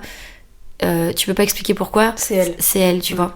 Et en fait, je leur explique que, tu vois, en fait, cette personne-là, elle a développé quelque chose de spécial. Et au final, je leur dis, on est tous différents par rapport à ce qu'on vit, aux expériences de vie, donc autant à la maison qu'à l'extérieur, mais aussi tes influences de danse, tu vois, si t'as fait du classique, du hip-hop, de la danse afro, tu vois, peu importe, la danse orientale, je sais pas. Et au final, t'es forcément une personne unique et t'es forcément quelqu'un qui peut créer quelque chose qui n'existe pas, tu vois. Et donc, on fait un exercice qui s'appelle, alors ça n'existe pas, le danser moche, tu vois, le danser moche. Le danser moche ? Ouais, alors... En fait, on fait des traversées et donc c'est un exercice qu'on peut faire qu'une seule fois, tu vois, quand ils connaissent pas. Et donc je leur dis, on doit traverser la salle en dansant moche. Vous devez faire quelque chose de très moche. Et en fait, en réalité, c'est un exercice sur le lâcher prise, tu vois. Mais je leur présente comme du danser moche. Je leur dis, tu dois faire le truc le plus moche possible, n'importe quoi. Même tu peux faire des sons, tu vois. Et donc, au début, c'est mignon, tu vois. Et donc, je leur dis, à chaque fois que tu traverses la salle et que c'est pas assez moche, je te renvoie de l'autre côté. Et quand c'est vraiment moche, tu peux passer derrière moi. Et au final, je les renvoie. Donc, ils lâchent prise, ils font des bruits, ils sautent dans tous les sens, tu vois, ils sortent n'importe quoi. Et en fait, ça les amuse, ils finissent par lâcher complètement prise. Et je les renvoie, et en fait, je leur dis, ça marche pas, tu vois. Et donc finalement on arrive au sujet de c'est quoi danser moche, tu vois. Et donc je dis est-ce que quelqu'un peut me montrer quelque chose de moche. Et donc c'est un enfant qui va faire un truc n'importe quoi avec des bras et tout. Et je vais lui dire ok, et ça regarde, si on le fait à 5 en même temps, on est habillé comme ça, il y a telle lumière machin, qu'est-ce que t'en penses? Et là il me regarde, il fait ah ouais. Et si tu fais comme ça, il me montre un truc, tu vois, encore plus moche, entre guillemets, tu vois.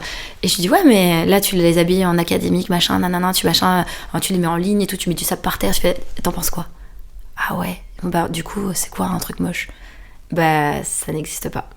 Et c'est là que tu leur dis, du coup, il n'y a pas de limite au corps, il n'y a rien, tu peux sortir n'importe quoi, c'est aussi la façon dont tu vas créer, dont tu vas le vendre. Donc on essaie d'ouvrir complètement ton corps et de débrider, tu vois, les codes, de te dire, un pas de bourrier, une jambe, ça doit là. Il y a bien sûr les limites de ton corps, tu peux pas faire n'importe quoi pour pas te blesser, mais au-delà de ça, il n'y a aucune limite au mouvement, tu peux faire vraiment ce que tu veux, développer toute ta gestuelle, il n'y a pas de limite, tu vois.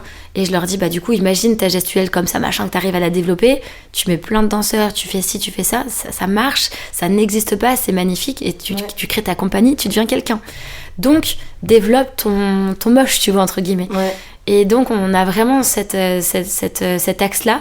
On a souvent de l'improvisation sur mes cours techniques à la fin où on essaye d'aller chercher des choses uniques, où je leur dis, il n'y a pas de code, donc pas de technique code du style battement, pas de bourré, machin, mais vraiment ta gestuelle, ce que tu développes, essaie de sortir, je leur mets des contraintes, tu vois, essaie de sortir de tes habitudes, de tes chemins, tu vois. Essaie de développer qui tu es par rapport à tes expériences, où tu te sens, tu vois. Quand on fait des solos, j'essaye vraiment que chacun ait sa musique, ils choisissent eux-mêmes leur musique, ils choisissent eux-mêmes leur costume. Tu vois, je les mets pas dans une petite case. Non. Et par contre, je les aide en leur disant, bon, là, par contre, ça manque peut-être un peu de cohérence, ou là, ta musique, elle est super, mais tu vois, peut-être que, tu vois, c'est un peu commercial, peut-être que tu vas avoir 4 autres personnes qui auront la même musique que toi dans le concours, est-ce que t'es sûre que c'est ce que tu veux, tu vois. Tu n'as pas beaucoup de démarquer, du coup, aussi. Voilà, et tout ça, je le présente, j'impose rien. Je vois par exemple Lana, une de mes danseuses qui voulait absolument danser sur un titre. Moi, je trouvais que c'était dangereux. Et finalement, elle a commencé à stagner. Je lui dis, tu sais, Lana, je t'ai déjà dit au début de l'année, si on change de musique, sur une musique française, parce que toi, t'es vraiment une interprète, t'aimes me mettre du sens aux mots, ça va mieux marcher. Je lui avais déjà dit l'année dernière. Oui, mais j'adore ma musique, très bien. Et puis un mois plus tard, tu sais, Lana, vraiment, tu devrais essayer. Bon, j'essaye. Là, révélation. Elle s'éclate, tout le monde la regarde en mode, waouh, tu vois, c'est... Et elle me regarde et me dit, ah ouais, en fait... Mais la musique française, c'est elle qui l'a choisie, tu vois. Son costume, c'est elle qui l'a choisi.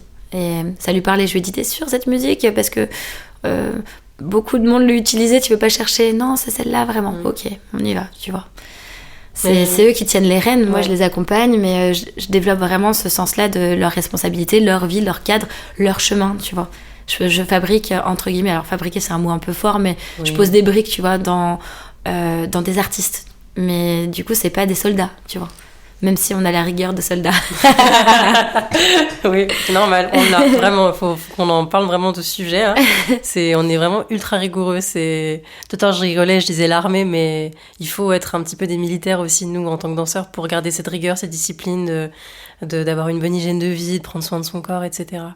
Bah, c'est militaire de te dire là je dois aller me coucher parce que demain je dois être en forme, là j'ai envie d'aller au resto avec les copains mais c'est pas possible parce que en fait il faut que je mange sain et ils vont manger des frites, tu vois, il y a pas de trucs sains dans cet endroit, tu vois. C'est militaire de se mettre toutes ces barrières pour pouvoir être performant. Dans tous les autres jobs, tu vois, tu travailles dans une banque, si t'as envie d'aller te faire tu vois, d'aller te faire une petite frite le soir, tu peux travailler le lendemain, tu vois. Oui. Nous, on peut pas manger n'importe quoi, le lendemain, ton corps, il a pas d'essence, tu vois, ça fonctionne pas. Après, moi, je dis aux enfants, mange sain pour avoir ce qu'il te faut dans ton corps, etc. Mais après, une fois que t'as passé ton concours, le soir, va te faire ton McDo, il y a pas de problème, tu vois, let's go. Ouais. Donc, je mets vraiment un point d'honneur à ça parce que c'est pas le cas de tout le monde. Et aujourd'hui encore, moi, je pose des gros coups de gueule sur certains propos quand les élèves viennent me voir, pour ceux qui sont dans d'autres endroits parfois, et qui me disent, ouais, on m'a dit ça, je me dis, oh là, ma chérie, non, c'est pas possible, tu vois, tous les corps sont beaux, tous les corps ont le droit de danser, enfin, à un moment, voilà, c'est juste mets de l'essence correctement dans ton corps, après, on va pas se changer, tu vois. Oui, ton corps n'a rien à voir très souvent avec ton alimentation aussi, on est juste comme on est, et voilà, ça changera pas ta valeur et ta qualité de danseuse ou de danseur. Non, puis parfois, tu sais, t'essayes de te dire que tu veux rentrer dans... Je parle par exemple de la minceur. Alors moi, c'est un sujet vraiment qui n'existe pas dans mes cours. Vraiment, jamais je parle de ça. Surtout avec des enfants en construction, ça n'arrivera jamais. On parle d'alimentation saine, mais on parle pas de ligne ou de corps qui doit être comme ci, comme ça. Enfin, tu vois, ça ne rentre même pas dans mes cours. Au final...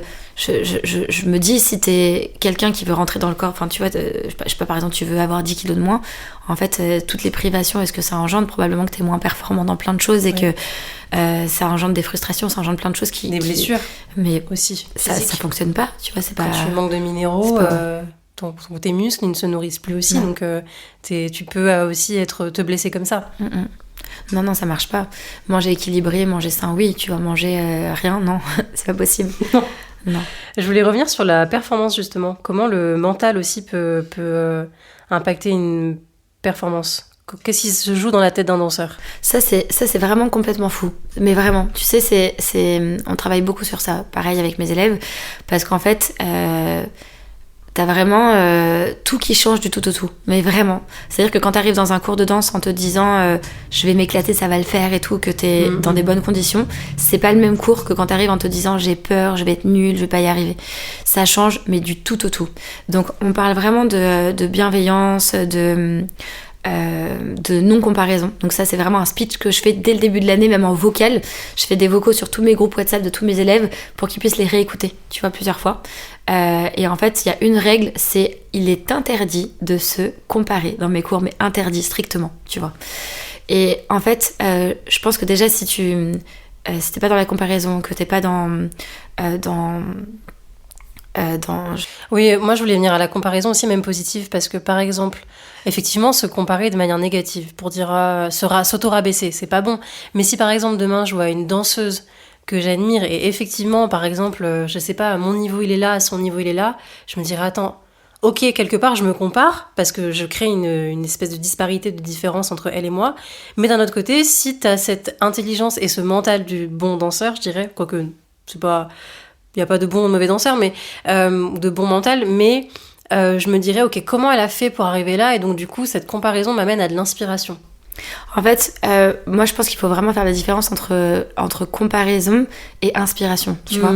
Parce que pour moi, quand tu regardes un danseur qui a du talent et que tu te dis, ce danseur m'inspire, c'est de l'inspiration. Mais tu peux te dire, t'as pas besoin de te comparer en te disant, il monte plus la jambe que moi, il a plus de dos, il interprète mieux, tu vois. Donc pour moi, en fait, la comparaison, c'est vraiment un truc strictement interdit tout le temps. Par contre, tu peux regarder ce danseur et te dire, waouh, comment il monte sa jambe et tout, j'aimerais, tu vois, avoir ça et te donner les moyens d'y aller, tu vois. Mais vraiment, une des règles essentielles dans mes cours, c'est la non-comparaison. C'est vraiment pas possible. Et donc, déjà, rien qu'avec ça, et avec un travail mental en te disant, ok, là, je vais prendre mon cours de danse, l'interdiction de me comparer, je me concentre sur moi et je vais aller... là où mon objectif me guide, déjà ça fonctionne. Ensuite, ça va enlever toute la concurrence qu'il peut y avoir dans un cours, on va pas se mentir. Il y a de la concurrence, et même chez les enfants, tu vois, c'est quelque chose qui est très dur à dompter, entre guillemets, en tant que professeur de jeunes enfants qui visent des carrières pour certains. Donc après, voilà, et évidemment... qui parfois peuvent venir des parents aussi. Oui, c'est vrai. Parfois c'est compliqué aussi de ce côté-là. Et au final, si tu donnes un bon état d'esprit à tes enfants en leur disant, voilà, là, aujourd'hui, on va se concentrer sur tels objectifs, non comparaison, normalement, ça marche plutôt pas mal. Je pense à une petite là qui s'appelle Lina, où elle passe du tout au tout.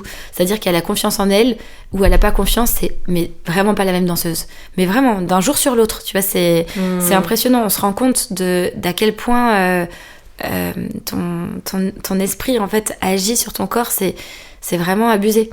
Et je leur donne souvent un exemple qui est un peu bizarre mais je leur dis voilà, tu vois le plafond au-dessus de toi, si tu veux sauter pour le toucher, si t'es sûr que tu vas pouvoir le toucher, comment tu sautes, tu vois? Peut-être tu vas courir, prendre ton élan, sauter, tu vois, et tu vas te rapprocher. Si t'es sûr que tu vas pas y arriver, comment tu vas sauter? Tu vois, tu vas probablement faire un petit saut en disant de toute façon, j'y arrive pas, tu mettras pas la même énergie.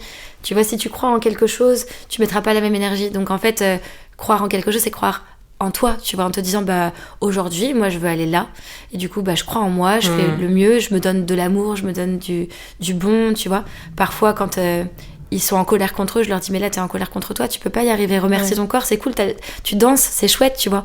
Donc juste fais-toi confiance, accorde-toi, ton corps il veut pas aujourd'hui, il voudra bien demain, et hier tu faisais 3 tours, c'est pas grave, aujourd'hui tu les as pas, tu vois, ça, des fois ils montent en pression, ils se mettent un stress pas possible, tu vois. En fait c'est juste te dire ok, je me fais plaisir et j'avance, tu vois, tous les jours. Essaye de... c'est pas facile, mais...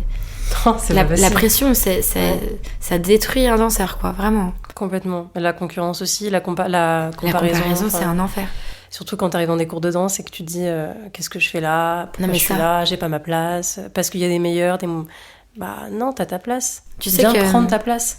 Mais vraiment, tu vois, tu sais que je donne un stage justement intensif pour les débutants et où vraiment tout le monde peut venir en mode même une maman qui a jamais dansé de sa vie, tu vois, avec quelqu'un qui a 50 danses et qui a envie de revoir ses bases. Et c'est vraiment dans la bienveillance totale. J'ai des gens qui viennent et qui repartent en pleurant en me disant franchement c'était dingue, je me suis ouvert, j'ai été loin, j'ai touché des choses. Et en fait c'est juste parce que je leur dis tu sais que tu viennes en n'ayant jamais dansé ou en ayant fait 10 ans de danse, on s'en fout, viens juste chercher du plaisir, ce que t'as envie. Même moi, tu vois, je me mets vachement à nu en mode ok, là je me souviens pas de ça et c'est pas grave, tu vois, je vais aller chercher mon anti-sèche, tu vois. Et c'est ok, enfin tu vois, c'est chacun chacun est humain, chacun vient chercher son petit bout de chemin et en fait aussi on fait que de la danse. Des fois il faut dédramatiser, tu vois. Complètement. Des fois je me dis attends, on bouge, tu vois, Ouais. on bouge pour amuser les gens, pour les distraire, tu vois. Enfin je veux dire, des fois il faut remettre les choses un peu... Dans leur contexte. Ah ouais, tu vois, on fait juste de la danse. Des fois je leur dis ça, attends chérie, là tu vas faire un concours de danse, t'es très stressée mais t'as payé pour faire le concours, pour que des gens que tu connais pas, qui ont été choisis, te donnent leur avis. C'est 4 personnes qui vont te donner leur avis, 4 autres personnes ça serait un autre avis. On redescend, tu vois, c'est juste 4 personnes qui vont te dire bah ça c'est super et ça faut travailler. Enfin, y a rien de grave, tu vois, enfin t'en auras plein d'autres quoi, tu vois, c'est Je sais pas pourquoi est-ce qu'on se met cette pression en vrai, tu vois. ouais, c'est le côté peut-être bon, il y a l'ego, je pense qui joue quand même. On n'a jamais envie d'être de pas réussir quelque chose. Quand je fais une chorégraphie pour une émission, j'ai envie que ça soit le mieux possible à l'image de ce que je peux renvoyer. Donc, au final, y a une question d'ego aussi, tu vois, de l'image que tu as envie de renvoyer aux autres. Donc, je pense que c'est quand même une construction par rapport aux autres, tu vois, de se dire j'ai envie d'être à l'image de ce que je peux faire de meilleur, ce que je peux donner de meilleur. Il y a aussi l'atteinte d'un objectif artistique, tu sais, quand t'as quelque chose dans la tête, tu te dis bah t'as une vision, tu vois, je voudrais ça, tu vois, et que t'as envie de pouvoir le livrer avec l'authenticité de ce que t'as dans ton esprit, tu vois. C'est vrai. Il y a ça aussi, et du coup quand t'y arrives pas, ok, comment je peux faire, tu vois, pour non, je pense qu'il y a un côté aussi, il y a l'ego et la passion, tu vois, les deux, l'artistique, le fait de vouloir livrer un truc authentique. À ton image, ouais. Je pense. Je voulais aborder un petit peu aussi les auditions, parce que toi tu fais passer des auditions pour intégrer tes cours, c'est ça ? Oui. Est-ce que tu peux nous en dire un peu plus sur ce que tu recherches chez un élève en termes de mentalité et comment tu vois cette approche différemment de juste de la technique ? Alors donc oui, on fait passer les auditions parce que on a beaucoup de demandes pour intégrer nos cours et pour maintenir le niveau à l'intérieur du cours, pour notamment ne pas blesser des danseurs qui arriveraient dans un cours où ils n'ont pas les outils nécessaires, tu vois, pour suivre le cours. Et donc pendant les auditions, on regarde beaucoup le mental et à quel point le danseur va s'impliquer. Par exemple, pour les cours de Kids Elite, où c'est un cours urbain, on va regarder si les enfants, tu vois, se mettent en avant ou pas. On va regarder si au niveau du gainage, du physique, l'enfant il y va, il se dépasse, ou s'il pose le genou par terre et il attend, tu vois. Et moi je vais préférer prendre un danseur qui se dépasse, qui essaie de comprendre, qui va être à chercher l'information, pourquoi pas poser des questions, même si le niveau n'est pas du tout là, plutôt qu'un enfant qui a tout de suite et qui va être un peu en arrière, qui va poser son genou au niveau du gainage, qui va dire oh, tu vois. Je vais préférer prendre quelqu'un où on sent qu'il y a la force de travail. Et je pense à une petite là par exemple que j'ai recrutée cette année, donc en danse urbaine, et je l'ai vue, je me suis dit oh, elle a vachement de potentiel, elle a que 8 ans, et j'ai dit à sa maman est-ce que vous voulez pas la mettre sur l'audition en cours de contemporain jazz. Déjà elle en a jamais fait. Je lui ai dit ouais, on va tenter directement le cours où ils font des concours. Et donc c'est un cours où normalement ils ont au moins 3-4 ans d'expérience, tu vois, et elle a que 8 ans. Elle a passé l'audition et en fait je l'ai vue dans le fond de la salle qui savait pas faire une pirouette, et en fait refaire, et en fait le temps de l'audition elle avait appris à faire une pirouette, tu vois, fou. À 8 ans. Et donc j'ai regardé, et donc les autres jurys m'ont dit ouais, cette petite elle a l'air d'avoir quelque chose, mais est-ce que tu crois pas que ça va être dur pour elle? Et en fait à la fin de l'audition je leur dis regardez, elle sait faire une pirouette en un cours, du coup en 3h30 de cours elle va faire comment en une année? Et on s'est dit ah ouais non, faut la mettre dans ce cours là, parce qu'en fait si on la met dans un cours ordinaire un peu plus loisir, dans 2 mois elle va s'ennuyer, tu vois. Et au final cette petite elle suit super bien. Alors bien sûr elle a pas le niveau des autres tout de suite, c'est normal, ça prend du temps, mais en fait elle s'accroche, elle bosse, elle essaie de comprendre, tu vois. Et en fait c'est ça que je cherche, tu vois. Et elle avait jamais fait de jazz, jamais fait une pirouette, elle savait pas ce que c'est qu'une pointe de pied, tu vois.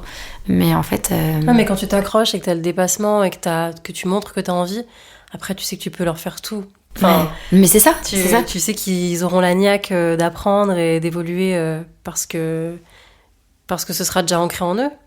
Non mais c'est vraiment incroyable, et c'est ce que j'aime le plus chez les enfants. C'est aussi pour ça que je me consacre beaucoup aux enfants. C'est qu'il y a quelque chose qui arrive un peu plus tard chez les adultes, c'est vraiment le rapport à l'autre, tu sais, le regard des autres, le jugement, tout ça, et ça bloque beaucoup de monde à partir de la fin de l'adolescence et l'âge adulte. Et en fait chez les enfants il n'y a pas ça, c'est à dire qu'eux ils sont passionnés, ils foncent, ils y vont, tu vois, let's go quoi. Et c'est là où en fait à l'âge adulte, t'as beaucoup de freins et on avance moins vite et est-ce que je vais faire assez bien, il y a de la comparaison, il y a tout ça. C'est ça que j'essaie de ralentir, tu vois, de même l'enlever, l'éradiquer pour qu'on puisse être le plus libre possible de danser, d'accepter qui on est, de se tromper, tu vois.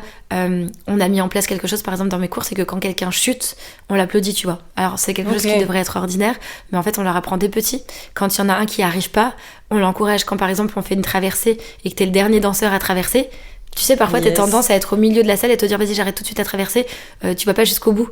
Et donc tout le monde encourage, tu vois. Moi je leur dis, les traversées, c'est comme des lignes d'écriture. Quand t'étais petit et que t'as fait des A pour apprendre à faire le A, si tu fais pas ta ligne jusqu'au bout et que tu t'arrêtes, ton A, il peut pas être entre les deux lignes parfaitement, tu vois, dans les interlignes. Donc t'es obligé de faire des pages et des pages de lignes pour faire tes A correctement. La traversée, c'est ça. Donc plus tu l'as fait, plus tu t'entraînes, donc plus tu vas au bout de ta traversée, plus tu vas devenir bon. C'est un exercice. Donc si tu t'arrêtes au milieu parce que t'as peur, bah du coup, tu peux pas faire ton A correctement, tu vois. Complètement. Donc on applaudit, on encourage, tu vois, le courage de te dire ok, je suis au milieu, j'ai les regards de tout le monde, mais en fait il faut que je finisse ma ligne d'écriture jusqu'au bout pour être bon, même si je sais qu'il y a tout le monde qui me regarde et que c'est pas simple. Et en fait ils finissent les traversées jusqu'au bout et t'as tout le monde qui dit vas-y, let's go, machin. Tu vois, ils s'encouragent jusqu'au bout et il y a vraiment ça. Tu vois, quand je fais un compliment à un enfant, bah tu pourrais te dire bah on va regarder de travers parce qu'on va se dire ah bah lui il a ça et moi non. Bah non, en fait ils applaudissent, ils font un câlin, super, bravo, tu vois. Et on a mis aussi en place des petites cartes de récompense.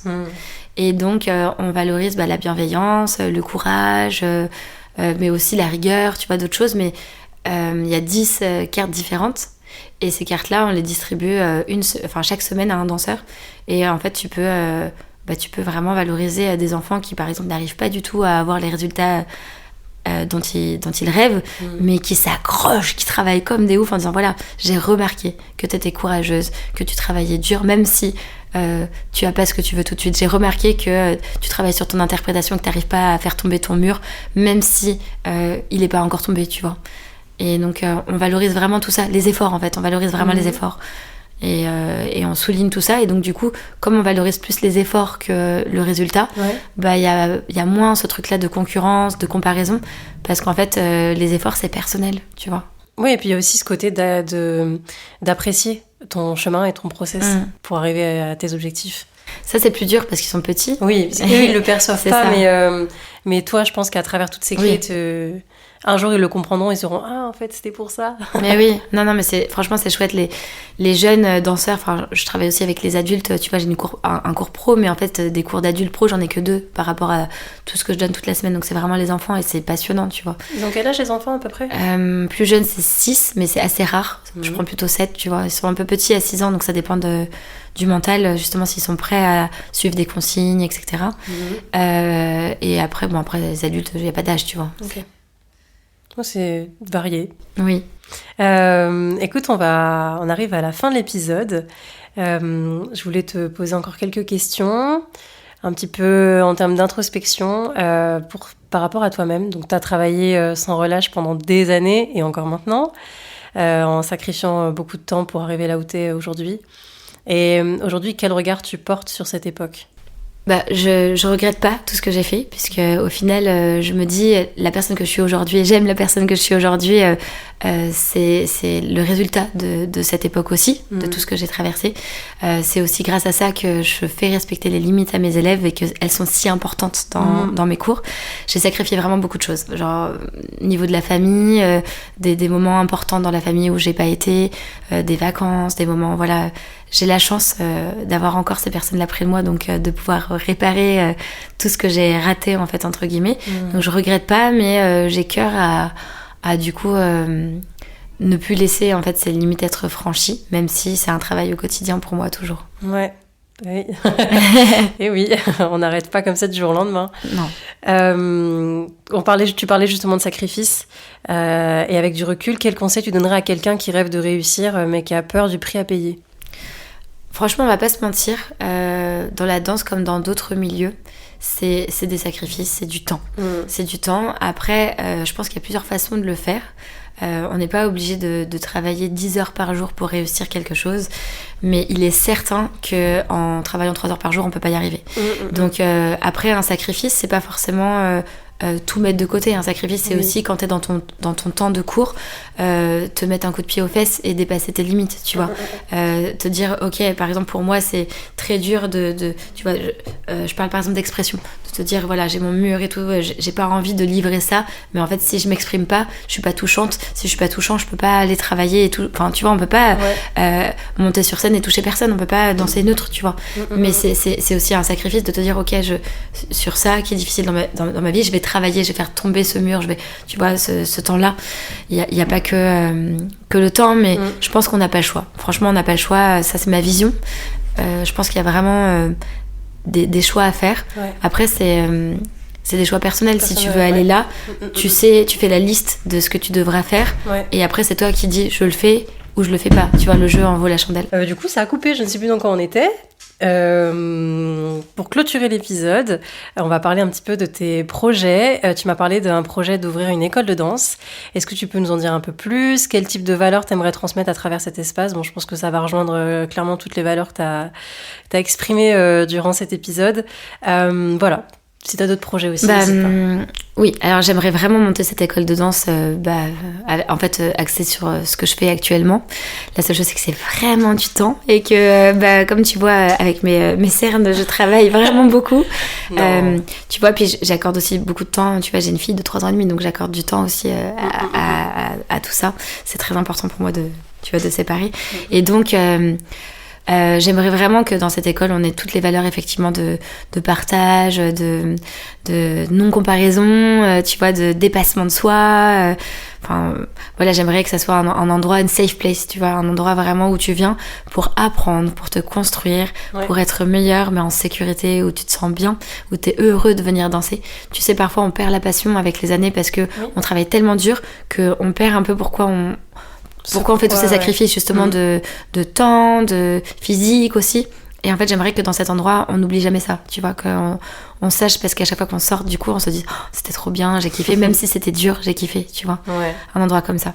Et tu me disais que tu cherchais un potentiel associé. Oui, tu voulais lancer un appel. Oui, en fait, j'ai trouvé pas mal de personnes qui sont ok de m'aider sur la construction, notamment un homme qui a été vraiment passionné par le projet, qui me donne du temps, etc. Mais je pense qu'il me faut une personne associée vraiment, même financièrement, tu vois, pour monter cette école. Yes. Parce que moi, tout l'administratif, tu vois, je suis vraiment le cliché de l'artiste, tu vois, où tout l'administratif, ça me passe au-dessus. Ouais, c'est un gros fardeau, l'administratif. Oui, vraiment. Ok, bah écoutez, si vous correspondez à tous les critères de recherche de Sabrina, appelez-moi à lui écrire. Et tu disais aussi que tu avais monté un stage intensif pour les débutants, justement basé sur la confiance. Ça continue ? Oui, c'est ça. C'est tous les ans au mois de février. Donc j'ai beaucoup de demandes, donc peut-être que je le mettrai en place une deuxième fois. Okay. Après, je donne des stages un peu tout le temps où les gens peuvent s'inscrire régulièrement. J'en donne moins qu'avant parce que je veux privilégier justement les moyens que j'ai mis maintenant pour me protéger de replonger, de pouvoir avoir du temps pour mon équilibre. Donc je donne beaucoup moins de stages les week-ends. Mais ouais, je vous attends, venez danser, qui que vous êtes avec votre passion. Tu sais, les gens pensent toujours que dans mes cours, c'est vraiment marche ou crève, c'est dur, faut lever la jambe derrière ta tête, et en fait, pas du tout. Et souvent, les gens me disent oh, je suis venue dans ton cours et tout, je pensais que ça allait être comme ça, mais en fait, pas du tout, j'ai trop kiffé. Et entre, je pense, l'image que je renvoie et la réalité, il y a un monde. Ouais, c'est ça. Merci beaucoup Sabrina pour cet épisode. Est-ce que pour clôturer, tu aurais un dernier mot, un dernier message, quelque chose que tu aimerais dire ? Ouais, j'aimerais terminer sur un dernier petit partage. J'aimerais dire aux gens, en fait, croyez en vos rêves parce que la seule limite, c'est vous. Tu vois, dernière petite anecdote, il y a quelques années, quand j'ai passé le 1er million sur ma chaîne YouTube, je me suis dit, je vais le faire à Disney, tu vois. Genre, je vais demander d'avoir le parc Disney et j'ai envie de faire ça à Disney. Et tout le monde m'a dit, non mais n'importe quoi, tu crois que Disneyland t'a attendu, on va pas te passer le parc pour toi toute seule. Ça a pris 5 mois. Mais j'ai eu le parc pour moi toute seule, 3 jours. Ils nous ont ouvert de 4h45 du matin jusqu'à 8h30 l'ouverture. On a fait cette vidéo... Voilà, le parc nous a prêté gracieusement pour fêter le million. Et en fait, même quand t'as de l'ambition et que parfois tu te dis, mais...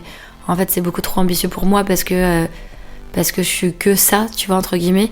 Souviens-toi qu'en fait, tu peux aller où tu veux à partir du moment où ça t'a traversé l'esprit. Si tu penses que c'est ce rêve et que ce rêve, il est pour toi et que t'as envie, juste fonce, donne-toi les moyens. Parce que en vrai, la seule limite, c'est toi. Vraiment, c'est que toi. Je suis très d'accord avec toi et je trouve que c'est une belle anecdote pour terminer cet épisode. Merci encore pour tout ton temps, ton partage.